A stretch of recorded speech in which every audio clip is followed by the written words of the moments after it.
ሰላም ጤና ይስጥልኝ የኦሪት ትምህርት ተከታታዮች እንደምን አላችሁ እንደምን ሰነበታችሁ የእስራኤል ቅዱስ አምላክ ፈቃድ ቢሆን ዛሬ የምንማረው የኦሪት ትምህርት ክፍል በየሳምንቱ የሚነበበውን የኦሪት ትምህርት ክፍል ይሆናል በዚህ ሳምንት የሚነበበው የኦሪት ትምህርት ክፍል ፓራሻት ኪትሳ ይባላል ይህም የሚጀምረው ኦሪት ዘጸአት ወይም ሽሞት ምዕራፍ 30 ከቁጥር 11 ጀምሮ እስከ ምዕራፍ 34 መጨረሻው ድረስ ይሆናል ማለት ነው እንግዲህ በዚህ ሳምንት በሚነበበው የኦሪት ክፍል ውስጥ አብዛኛው የተጻፈው ስለ ቤተ መቅደሱ አሰራርና በውስጡ ስለሚኖሩት የተለያዩ የቤተ መቅደስ ዕቃዎች ሲሆን ከዚህም በተጨማሪ ስለ ሰንበትም ተጽፏል ማለት ነው ማለት ቤተ መቅደስ በመነሰራበት ጊዜ ሰንበትን ሽረን ቤተ መቅደስ መስራት እንደሌለብን የሚያስረዳ ክፍል ነው ከዚያም አልፎ ደግሞ መጨረሻ ላይ የዓለም ፈጣሪ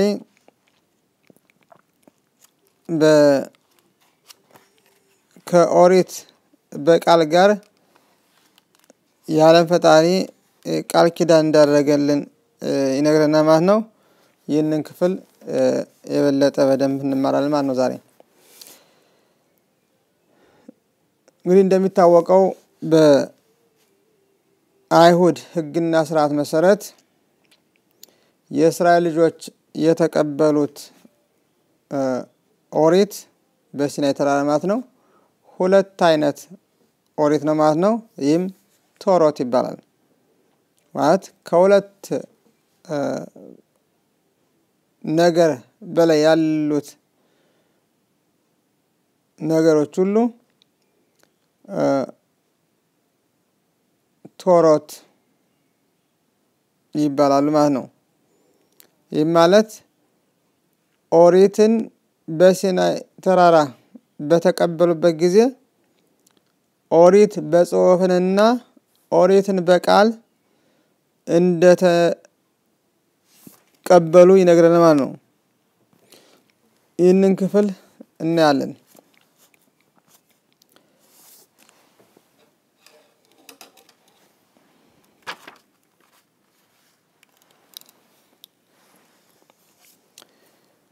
ኦሪት ዘጸአት ምዕራፍ 34 ቁጥር 27 ላይ እንዲላል ባዮሜር አዶናይ ኤልሞሼ ክታብ ልኻ ኤት አድባሬም ሃኤሌ ኪ አልፒ አድባሬም ሃኤሌ ካራቲ ኢትኻ ብሪት በኤት ይስራኤል ሲል ይቀጥላል ማለት ነው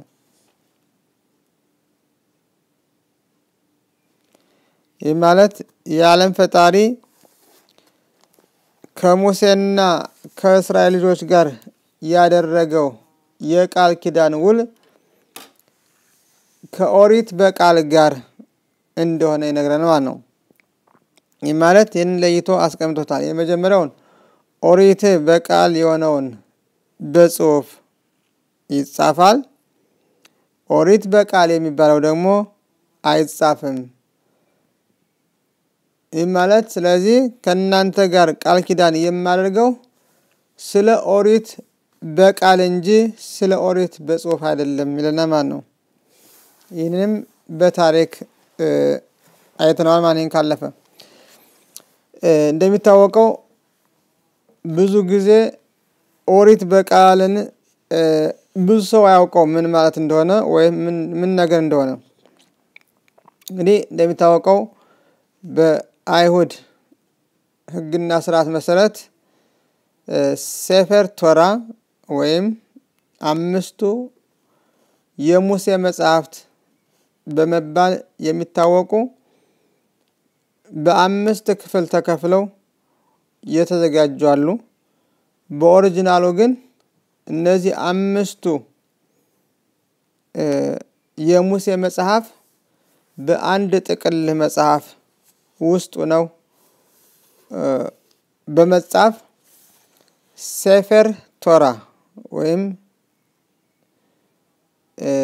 ተቆጥረው የተጻፉ የሚል ትርጉም ያላቸውና ዛሬም ድረስ በዚህ ሴፈር ቶራ በሚባለው መጽሐፍ ውስጥ በየዘመኑ ወይም በየጊዜው እየተጻፈ በዚህ በሙሴ ጥቅል መጽሐፍ በየሳምንቱም ሆነ በሳምንት 3 ጊዜ ይህንን ክፍል በማንበብ እንማራለን። በአመቱም ይህንን የሙሴን መጽሐፍ አንብበን እንፈጽማለን ማለት ነው። እንደሚታወቀው ይህ የሙሴ ኦሪት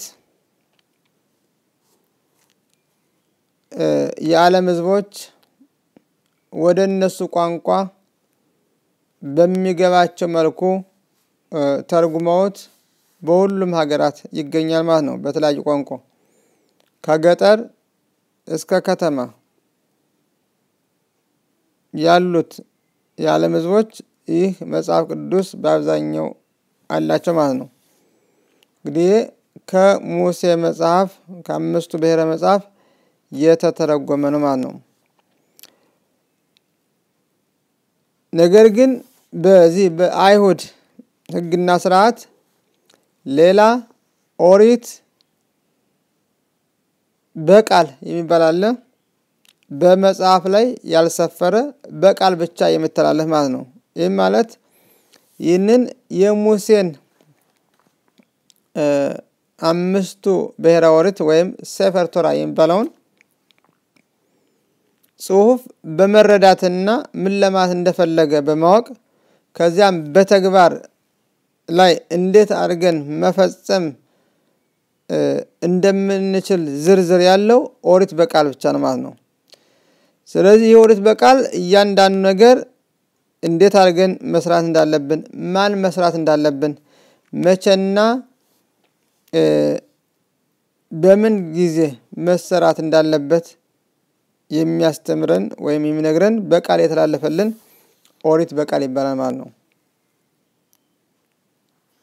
ስለዚህ ይህንን ኦሪት በቃልን ሌሎቹ የዓለም ሕዝቦች አያውቁትም። ምክንያቱም በቃል የተላለፈና በቃል ብቻ አይደለም፣ በቃልና በሚስጥር ለእስራኤል ልጆች ብቻ የተላለፈ መሆኑን ይነግረናል ማለት ነው። ይህ ማለት ለሙሴና ለእስራኤል ልጆች ብቻ መተላለፍ ራሱ ይሁ የኦሪት መጽሐፍ ይነግረናል ማለት ነው። ስለዚህ እኛ ከዓለም ሕዝቦችም የምንለየው በዚሁ ኦሪት በቃል ነው ማለት ነው። ምክንያቱም ኦሪት በጽሑፍን በሁለተኛው ቤተ መቅደስ ዘመን በግሪክ ንጉሶች ወይም በግሪክ ንጉስ ታልማይ በሚባለው እንደተተረጎመና ከዚያም የተለያዩ ሀገራትን በራሳቸው ቋንቋ ወስደው ከዚያ ከላቲን ማነው ከግሪክ ቋንቋ እንደተረጎሙት ይነግረናል ማለት ነው። ስለዚህ ያ ትርጉም እና ይህ ኦሪት በቃል ምንም አይነት ግንኙነት የለውም ማለት ነው።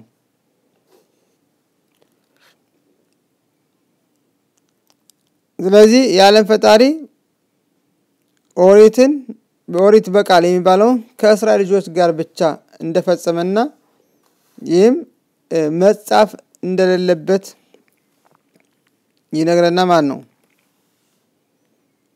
ስለዚህ ሌሎቹ የዓለም ሕዝቦች ይህ ኦሪት በቃል የላቸውም። ይህ ኦሪት በቃል ስለሌላቸው የተረጎሙትን የአይሁድ መጽሐፍ በተግባር እንዴት አድርገው መፈጸም ስለማይችሉ እንዲሁ ዝም ብለው ቅዱስ መጽሐፍ ነው በማለት ዛሬም ድረስ እየተጠቀሙበት ይገኛል ማለት ነው። ለምሳሌ በተተረጎመ መጽሐፍ ራሱ ሰንበትን ጠብቁ ይላል። ነገር ግን እዚያ ዝርዝር ላይ እንዴት መጠበቅ እንዳለብን፣ መቼ ከስንት ሰዓት ጀምሮ መጠበቅ እንዳለበት፣ ምን ነገር መጠበቅ እንዳለበት በዝርዝር ስላልተጻፈ ይህንን ለይተው ስለማያውቁት እና መመሪያም ስለሌላቸው ሰንበትን የሚጠብቅ ሕዝብ የለም ማለት ነው። ከዚህ ከአይሁድ ሕግና ስርዓት በዚህ በአይሁድ ሕግና ስርዓት ግን ሰንበትን ለመጠበቅ 39 አይነት የሥራ አይነቶችን ማወቅና እነዚያን 39 አይነት የሆኑትን ስራዎች መስራት ክልክል መሆኑን ያስረዳል ማለት ነው። ይህም የሚያስረዳው እንግዲህ ኦሪት በቃል ማለት ነው። ይህንን ኦሪት በቃል የማያውቅ ደግሞ ሰንበትን ወይም ሌሎቹን የሰንበት ሕጎችን በደንብ ካላወቀ ሰንበትን እጠብቃለሁ ማለት አይችልም ማለት ነው። ምክንያቱም ምን ነገር መጠበቅ እንዳለበት፣ ምን ነገር አለመጠበቅ እንዳለበት በዚሁ በኦሪት ውስጥ ተጽፎ ይገኛል ማለት ነው። በዚሁ በኦሪት በቃል ማለት ነው። ስለዚህ እያንዳንዱ ይሁዲ ይህንን ኦሪት በቃል የማይቀበልና በዚህ ኦሪት በቃል የማይሄድ ከሆነ ሰንበትን አልጠበቀም፣ ከፈጣሪም ቃል ኪዳን ውጭ ነው ማለት ነው። ይህንንም እያንዳንዱ ይሁዲ በደንብ አድርጎ መረዳትና ማወቅ አለበት ማለት ነው። ይህ ብቻ አይደለም፣ ሰንበትን ከአይሁድ ውጭ የሆነ ሕዝብ መጠበቅ ራሱ ክልክል ነው ማለት ነው። ይህ ብቻ አይደለም፣ እንዲሁም ይህንን ኦሪት መማር ራሱ ክልክል ነው ማለት ነው። ምክንያቱም ኦሪት የተሰጠው እና ሰንበት የተሰጠው ለእስራኤል ልጆች ሲሆን ይህም በቃል ኪዳንና ውል መሰረት ነው ማለት ነው። ስለዚህ ሌሎቹ የዓለም ሕዝቦች ኦሪትን ወይም የሙሴን መጽሐፍና ሰንበትን መጠቀም አይችሉም ማለት ነው። ይህ ማለት ሰንበትን መጠበቅ ክልክል ነው፣ አይፈቀድላቸውም። እንዲሁም የሙሴን ኦሪትም መማርም አይፈቀድላቸውም ማለት ነው። እንግዲህ አንዱ ምክንያታቸውም ለዚህ ነው። ሰንበት ለእስራኤል ልጆች ብቻ የተሰጠውን ስላወቁ ክርስቲያኖች ወደ እሁድ ቀየሩት፣ እስላሞች ደግሞ ወደ አርብ ቀየሩት ማለት ነው። ምክንያቱም ቅዳሜ ሰንበት የተሰጠችው ለእስራኤል ልጆች ብቻ ስለሆነ ማለት ነው። እንዲሁም በተቃራኒ ደግሞ ኦሪትን የሙሴን ኦሪት የተሰጠው ለእስራኤል ልጆች ብቻ ስለሆነ ያንን ኦሪጂናሉን በመጠቀም ፈንታ ትርጉሙን ወስደው ይጠቀሙበታል ማለት ነው። ትርጉሙንና የሙሴ ኦሪት ደግሞ ምንም አይነት ግንኙነት የለውም። ስለዚህ ራሱ በዚህ ሁኔታ ራሱ ዛሬም ቢሆን ሌሎቹ ዓለም ሕዝቦች ሰንበት የላቸውም፣ እንዲሁም የሙሴም ኦሪት የላቸውም ማለት ነው። ያላቸው ራሳቸው ይሆናል ብለው ተርጉመው የሚጠቀሙበትና በተግባር በስራ ላይ የማይውል ማለት ነው። ምክንያቱም እንዴት መጠቀም እንዴት ማድረግ እንዳለበት አይታወቅም ማለት ነው። ለምሳሌ አንድ ነገር ወይም አንድ የቴክኖሎጂ ወይም ካሜራም ሊሆን ይችላል፣ ስልክም ሊሆን ይችላል፣ እንዲሁ ያለመነዋል ገዝተን ቤታችን ውስጥ ወይም አንድ ሰው ሰርቆ ቤት ውስጥ ቢወስደው እንዴት አድርጎ መጠቀም ስለማይችል ዝም ብሎ እየነካካ የማይነካውን እየነካ ያበላሸዋል እንጂ በተግባር ሊያውቀውና ስልክ እንኳን ቢሆን ራሱ እንዴት አድርጎ መደወል እንዳለበት ሊያውቅ አይችልም ማለት ነው። ምክንያቱም መመሪያው እንዴት መደወል እንዳለበት፣ እንዴት አድርጎ ኮኔክት ማድረግ እንዳለበት መመሪያው ስለሌለው ሊያውቅ አይችልም ማለት ነው። ስለዚህ ኦሪትም እንደዚሁ ነው። ኦሪት በቃል የሌላቸውና ኦሪት በቃል የማያውቁት ደግሞ ይህንን የሙሴን ወይም የፈጣሪን መጽሐፍ እንዴት አድርገው በተግባር ማድረግ ስለማይችሉ እንዲሁ ልክ እንደ ታሪክ አይነት አድርገው ይጠቀሙበታል ማለት ነው። ይህንም ራሱ ያለ ፈጣሪ ከእስራኤል ልጆች ጋር ቃል ኪዳን ስላደረገ ሌሎቹ የዓለም ህዝቦች የላቸውም ማለት ነው። እንግዲህ አንዱ ትልቁ ልዩነት ይሄ ነው። ስለዚህ እያንዳንዱ ይሁዲ ይህንን ኦሪት በቃል መማርና ይህን ኦሪት በቃል መቀበል አለበት ማለት ነው። ይህንን ካልተቀበለ ይሁዲ ነኝ ማለት አይችልም ማለት ነው። ባጭሩ ይሄን ይመስላል። ያው ሌላም ብዙ አለ ግን ጊዜያችንም ስለማይበቃን በሌላ ጉዳይ ላይ በዚህ ርዕስ ቢሆን ሌላ የበለጠ ሰፋ አድርገን ለመማር ታላቅ ጥረት እናደርጋለን። እንግዲህ በዚህ ሳምንት ከተጻፉት የኦሪት ክፍሎች መካከል አንዱ ክፍል ይህን ይመስላል። በሚቀጥለው በተለያዩ የኦሪት ትምህርቶች ላይ እስከምንገናኝ ለጊዜው በደህና ቆዩ። ባሩክ አዶናይ ለዓለም አሜን አሜን።